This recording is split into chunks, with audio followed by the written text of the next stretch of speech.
Kasi at the end of the day, I want people to understand my sports, to love my sports. And kasi kung mas maraming nakakaintindi ng sports, maraming suporta ang mga champion natin sa weightlifting. When she's on the stage, you know, she has that pure Filipino resilience. She embodies what a Filipino is, like being able to overcome whatever situation you're in. Nakita ko po siya sa TV po, tapos na balita po siya na nag-uwi daw po ng gold medal po. Then, nalaman ko po yung sport niya is weightlifting. Tapos, kumbaga siya po yung naging inspiration po na sana makasama po ako sa ganon. 3 months na nag-training po ako, pinasali po nila ako ni Ma'am Hidilyn ni Coach Julius sa isang competition sa Bacolod. Natalo ako. Tapos sabi, ay hindi pwede ganun. Kailangan may goal din, mag-set din ako ng goal na kailangan one time darating din na yung araw na ako naman yung maging gold medalist. When Hidilyn Diaz won the Philippines its first gold medal in the Olympics 2020, after 96 years of Olympic participation, she raised the full weight of the nation, our spirit and our pride on her shoulders. The same shoulders remain as strong as ever, now that she's lifting up the dreams and aspirations of so many kids who now aspire to become Olympic athletes like their Ate Heidi. Through the Hidilyn Diaz Weightlifting Academy. Here at the Batang Pinoy 2025 in General Santos City, the Academy has harvested their first golds in a beautiful full circle moment as she and Coach Julius take their students through the same journey that they had, from grassroots to gold. This is Pató Gregorio. Join this journey with me in another episode of Homestretch.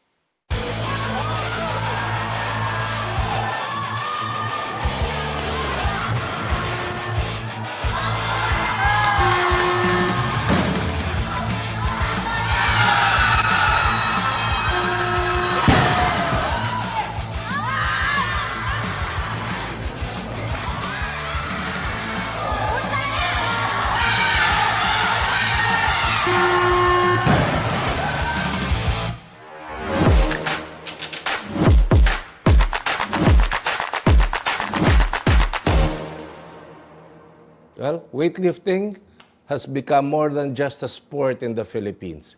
It has become a symbol of strength, resilience, and national pride. And all because of one woman, one very special woman, Hidilyn Diaz. HD, I'll call you HD. I'm so happy to be with you today.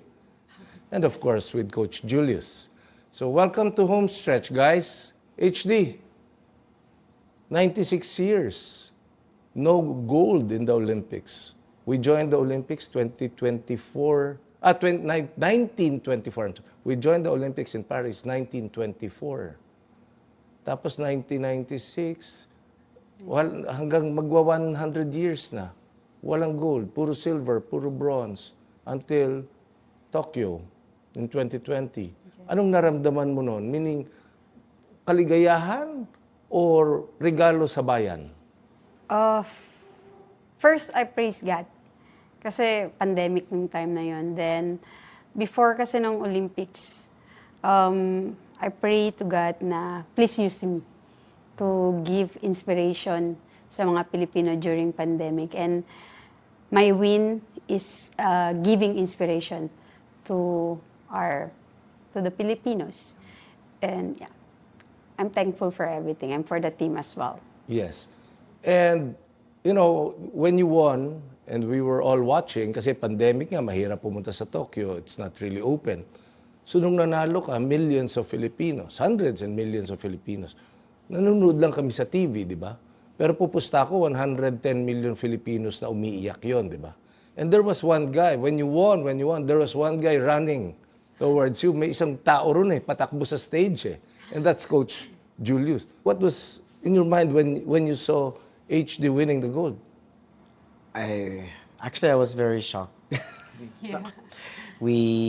Kasi in training, we were that weight that she lifted in training, medyo mahirap She's not hitting it in training, tapos I'm the type that believes, okay, if you can hit it in training, then pwede na sa platform. Pero I know Hidilyn, she's a competition athlete. She's a +5 lifter. +5. What does that mean? Meaning the adrenaline, the Yes. +5 weights, gano'n ba Just yun? when she's on the stage, she has that pure Filipino resilience. She embodies what a Filipino is, like being able to overcome whatever situation you're in. Kasi the pandemic was sobrang it was hard. Pero I think the country helped lift her up, and I think even having the miraculous medal, she would hold it every time before she would go to the stage.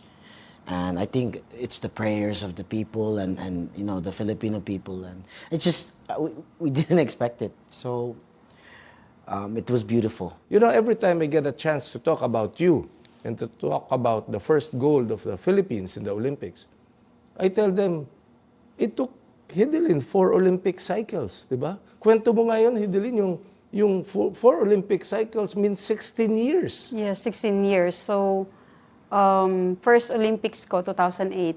Ang flag bearer nun si Ninong Manny Pacquiao. And then, di ko alam kung anong Olympics. Parang wildcard po ako eh.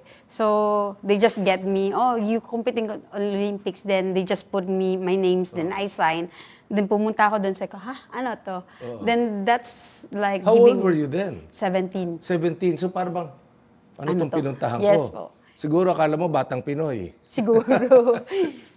And then, na-realize ko na athletes, like how many athletes only na makakapunta doon, then they have to earn it para makapunta doon via wildcard or via qualification. So sabi ko, next time, ayoko wildcard lang. So I had a dream already to qualify for the next Olympics.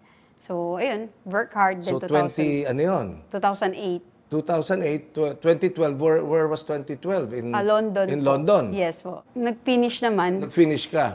12/13. So, Number 12 second to over the last second ako. to the last ka noong Yes, 2008. Noong 2012, Ako yung flag bearer. Okay. Kasi twice, ako yung flag bearer. At the same time, hindi ko natapos ang buhat. So, nakakahiya. and what was the reason for that? I think the pressure. Okay. And also, I feel like it's not my dream yet. Like yung manalo. So, hindi ko ini-embrace na manalo ako doon. I just want to qualify. So, get pressured by, alam niyo naman po, ang Olympics is mataas masyado yung pressure. Yes. Then, flag bearer ako. So, hindi ako nakapag-qualify, hindi ako nakapagtapos. Ibig ako sabihin, hindi nabuhat. mo nabuhat. Hindi ko nabuhat. Yung 118 kilos. 118. So 2012 yon. Yes po. So after 4 years ulit, that means 12 years na. Rio, Yes. you won the silver. I won the silver. Okay, what was your realization when you won the silver? May injury ako ng time na yon sa shoulder. And sabi ko, tapos I have to drop weight. 58 to 53 para manalo ng silver. Then sabi ko, nanalo ako ng silver ngayon. Nakaya ko ngayon na may injury ako. Next, kaya kong manalo ng gold. Kasi wala na akong injury nun. So yun, I'm aiming for gold after silver. So alam mo na yon, meaning deep inside, your team, kayo nila Coach Julius, alam mo na to, na this is my best chance. 2020 Tokyo is my best chance to give the Philippines its first gold. Talagang ano mo na yan, hindi ka nagduda ron. Hindi ako nagduda nun. Then coaches also behind me is like, oh, you have to stop school because this is your only chance para manalo ng gold medal sa Olympics. So, nag-stop ako kasi nandun yung team who believe in me. Okay, Coach, people think that an Olympian or a great champion, give him or her one coach, that's it. I don't think that's true. Ano ba ang Team Hidilyn in Tokyo? How big? Ano ang mga roles? And why is it necessary? I think it's important to remember that it takes a team always. In our case, with my background in strength and conditioning and as a former national athlete, I was able to have both experience in weightlifting tsaka experience in strength and conditioning. But it's always important to have a coach that's specialized to the sport, and then a strength and conditioning coach who can adapt the specialization and use science to improve the parts of the athlete that are lacking. May imbalances sa muscles. Tapos also, it's good to have a physio or a physical therapist. Because kung may injuries, it's important for the physical therapist and the strength and conditioning coach to work together with the specialized coach to be able to adjust the programming. Then, of course, to have a nutritionist. Kasi in a sport like weightlifting, where weight classes and categories are important, the athlete needs to be able to fuel efficiently, to fuel their body to perform or to cut weight. And then, of course, the most important, I think, especially for weightlifting, is sports psychologist. Oh, The sports. mental mental toughness. coach. Opo. So that's 5 already, right? About 5 years. I counted that's 5. That's 5 aside from the other support staff. So, and it is, let's face it, no, it is not cheap. It's not. You really have to invest. And if you think twice, pag nagteka-teka ka sa investment mo dun sa pangangailangan ng atleta, then it will be very difficult for the athlete to achieve that goal. So now we go to that next step. After Tokyo, are you still competing, Hidilyn? Are you still joining international tournaments in the next few years? I'm preparing for SEA Games. SEA Games? Yes. Okay, in Thailand? Yes, and in that is in Thailand. December. And we have enough time. You know, alam ko, you're very busy in Batang Pinoy coaching all these young kids. But do you still find time to? Yes, after coaching sa morning and afternoon, assisting coach Julius. So after that, nagte-training ako sa gabi. Let's go to your training academy. I'm so excited to talk about your weightlifting academy. Coach, what is this weightlifting academy? Well, this weightlifting academy, it was actually an idea that started in Malaysia when we were training there when we were stuck there during the pandemic. So we were in Malacca. It's a city south of KL. So basically, we started training kids there because I was saying we should do something while we're here. You know, in Malaysia, maraming bata Yeah. You know, let's you know, it's also good training for me kasi I want to work with kids. So I was thinking, I told her, we should try this after Olympics. Let's see if we can, you know, give back. And what was your response? Ayoko. Kasi sabi ko sa kanya, mahal. Because he wants not only weightlifting, gusto niya may science din. Sabi ko, baka mahal yan. Di natin kaya. But I told her we should do this. Because when I saw what we were able to do with the kids there, I'm like, Hides, we can replicate this. Kasi I wanted to stay actually in Malaysia. But she's like, no, Jules, I want to go home. I want to be in the Philippines. And I said, sige. Goosebumps. Yeah. Yeah. And I said, okay, I'll go where you go. Because we loved it there. You loved it there and you love each other. That's perfect. Oh, The HD Academy is not just an academy. It is not a training center. It's not just a training. It is a community. I'll go there because I have dreams. Diba? Is that the philosophy? Is that what you want for your training center? Yeah. I mean, we want to give kids the opportunity. Like, I didn't get this opportunity when I was a kid. I grew up in a good place. I didn't think of sports until I was 14. And of course, I didn't find weightlifting till later in my life. I didn't find a sport because I'm not very tall, so I wasn't good in many sports back where I'm from. And when I found weightlifting, I was like, oh, it's perfect because I'm a smaller athlete. Where is this academy? The academy is in Halahala, Rizal. Halahala, Rizal. And what do you call this academy? HD Weightlifting Academy. HD, Hidilyn Diaz Weightlifting Academy.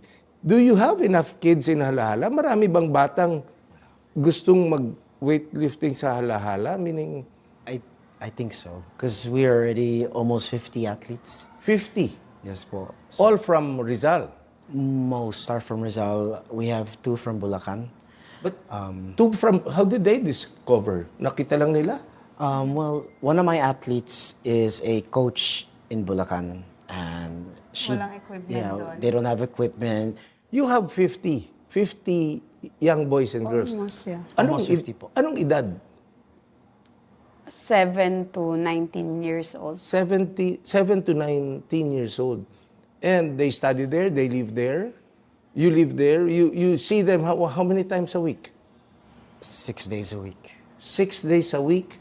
They are there training Actually, with every day. Almost every day. training with you. Okay, so I know that we have to do something with your training academy. I know that corporate sponsors, government must support the training academy. But until when will you do this? Is this a lifetime commitment already? I think so. Kasi we even gave up building our house to build the gym. We live on top of the gym. That's how much we've had to push back. Pero we understood then like It's not sustainable. It's not Yeah. sustainable. So we're finding ways how to maintain the space, the academy, by welcoming other guests, the ones to learn from us. So that's how we will sustain it. Actually, one of the things that I thought about is if people from abroad come to us, kasi mahirap talaga for kids to travel abroad with Philippine passport because of the visas. Yes. And a lot of the parents some of them don't have PSA, diba? So, if we can bring people in to visit our academy from like Australia, from Japan, That's your dream. That's your vision. they also get to meet new people, the kids. That is why it is something very special. This story is very special because you have a choice, eh. Di ba? Let's face it, you have a choice. You gave us the first gold, you had all the accolades, you had the prize money, you had all the endorsements. You can just say, thank you, let me now relax. Pero hindi eh. Why are you not stopping, HG? What inspires you? I think I really love weightlifting. Then sharing weightlifting sa mga bata and seeing them realizing their dream through weightlifting, it makes me happy and it's fulfilling.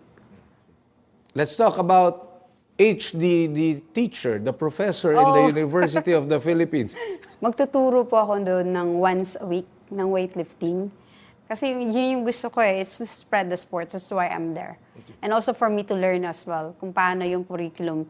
And hoping na ma-adapt sa ibang school para naman ma-multiply. Kasi at the end of the day, I want people to understand my sports, to love my sports. And kasi kung mas maraming nakakaintindi ng sports, maraming suporta ang mga champion natin sa weightlifting.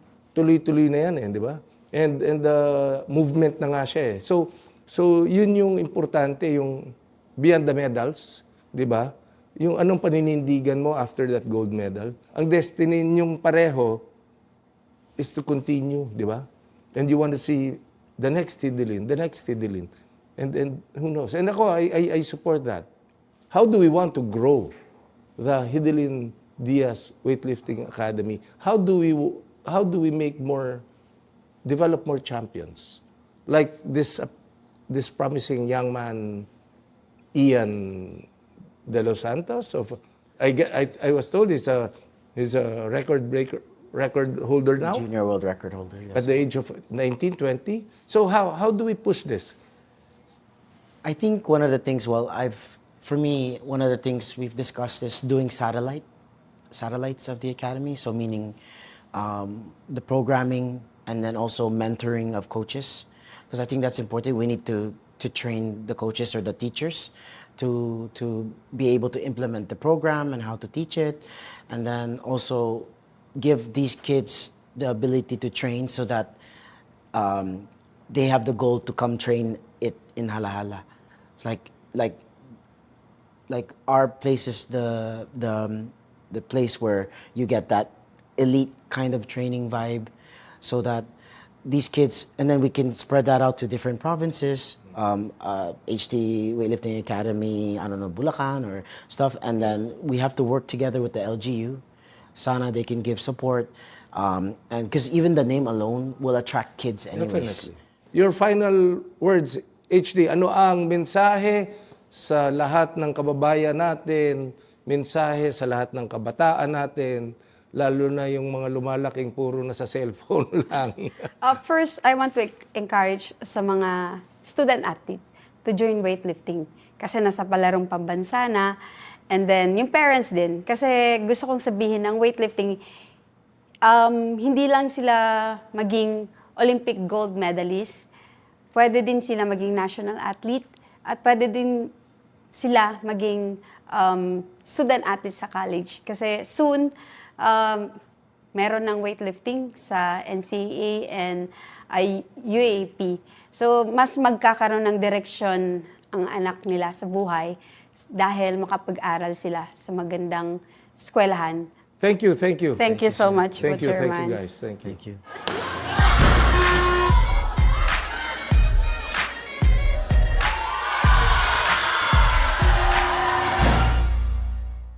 So dito sa Batang Pinoy, sa General Santos, isa sa mga talagang inaabangang competition yung weightlifting. Bakit? May team si Hidilyn Diaz yung mga taga Rizal, Hala-Hala Rizal. The Hidilyn Diaz Weightlifting Academy. So, nararapat lang na kung sino ang nanalo ng ginto sa Batang Pinoy ay i-feature natin at kwento natin ang buhay. So we have here with us today Renzo and Cristel. Ano ang experience mo rito sa Batang Pinoy, Jensan? Cristel, Renzo, kwentuhan nyo nga ako. Anong ginagawa nyo sa weightlifting? Paano nagsimula ito para sa inyo? O, una ka, Cristel, ladies first. Ilan taong ka na ba? Ano po, 16. 16. Kailan ka nag-start? 13 po. 13. Apo. So, ibig sabihin, bago ka nag-weightlifting, bago mo napanood si Ate Hidilyn sa TV, bago mo nalaman na mayroong Hala-Hala Weightlifting Academy, anong ginagawa mo? Nung bata po kasi ako, nagbubuhat po ako ng mga timba po, galon, ganon. Kasi po malayo po yung kuhanan po ng tubig po sa amin. So, di pareho kayo ng kwento ni Ate Hidilyn. Di ba? So, ikaw ang nag-iigib. Opo. Kaya lumakas ka. Yes po. Tinutulungan ko po yung mga kapatid ko po. Gano'n tuwing kailan ka nag-iigib? Araw-araw? Opo, kasi malayo po talaga yung then When you say malayo, gano'n ka layo ang lakad? bahay po namin din, kabilang kanto po, ganon. Tapos sa kapitbahay po kami nahingi po ng tubig kasi nga po, hindi naman po kami ganon ka-financial po nun. Kaya po, parang everyday use po talaga yung water. Mahalaga po talaga. Kaya po, kahit mahirap man po, kailangan po talagang tumulong po nun. Ikaw, Renzo, anong kwento mo? Ako po nag-umpisa ako sa pagiging isang normal na bata.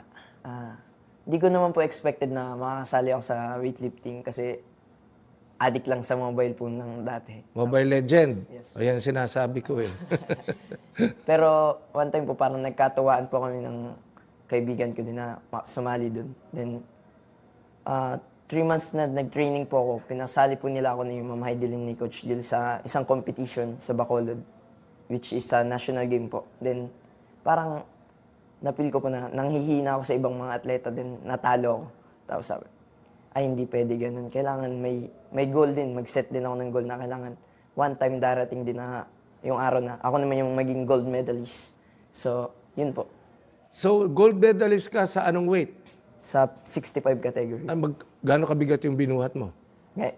This Batang Pinoy po. Hindi, kaya gano'ng kabigat yung binuhat mo para manalo ka ng ginto? 100 and 115 po. 100 and 115. Sinong nag-second place? Sambuanga po. Anong binuhat niya? Naisip na tandaan mo? 83 then 100. Ang malayo, ano? Opo. Sambuanga, ang galing na sa weightlifting yan. So, ibig sabihin yung hala-hala. Happy ba ang magulang niyo? Anong sabi ng magulang mo nung nag-gold ka? Cristel? Ano po, proud po daw sila sa akin. Then, yun po, masaya naman po ako kasi at least na proud ko po sila. And ano ba ang trabaho ng magulang mo? Yung father ko po is nag-construction worker lang po siya. And yung mother ko lang po is housewife lang po siya. Ilan kayo magkakapatid? 7 po. So, may kapatid ka pa mga bata. E di, mag-weightlifting na rin yan. No. Anong trabaho ng ama mo? Sa dagat lang po. Sa nangingisda. Nangingisda lang. Anong trabaho ng nanay mo? Sa bahay lang din. Sa bahay lang. Ilan kayo magkakapatid? 3 lang po. Ikaw ang pinakabata? Pangalawa po. Pangalawa. Oh, so ano sabi ng mga kapatid mo na ngayon champion ka na sa weightlifting? Yung ate ko po tuwan-tuwa sa akin kasi bukod po na nakapagpundar na po ako ng motor. Gawa po sa tulong nila Ma'am Hidilyn ni Coach Julius. So may motor ka na? Apo. Ikaw ang nagmumotor o angkas ka lang? Ako po. Paano mo yung ibabalik yung swerteng yan? Para sa akin po, magpupursige po ako bilang isang atleta para makatulong sa Pilipinas, sa bayan, pati po sa academy. Magtitik din po ako ng kurso na sports science para matulungan po sila, Coach Julius. Very good. Pagdating ng panahon. Yan ang tamang track. Ano po, I think po is mag-inspired po sa kanila na itry po yung mga bagay na hindi pa po nila susubukan. Dahil baka po dun sa may bagay po na sinubukan po nila yun na po pala yung magdadala po sa, sa tamang landas. Anong masasabi nyo? Kunyari, ayan, ang daming bata, Batang Pinoy, 21,000 athletes. Lahat may pangarap. Ano ang mensahe nyo sa mga susunod pang kabataan? Meaning, kasi kayo, paano na kayo?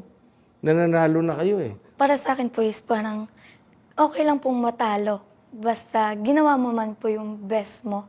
And wag po susuko, magtiwala lang po sa sarili.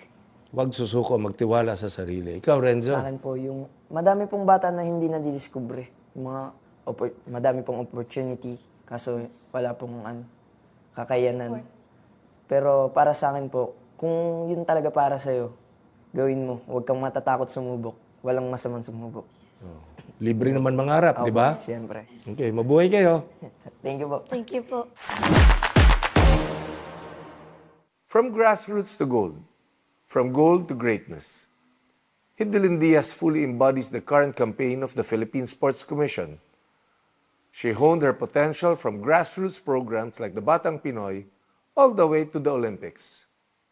And now she's giving back and giving the same opportunity to so many kids, young athletes across the country.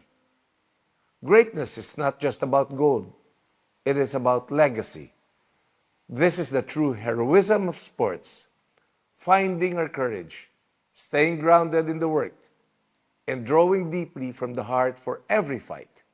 This same heroic heart can beat in every Batang Pinoy. If we do our part right, I am sure we will raise a country of heroes.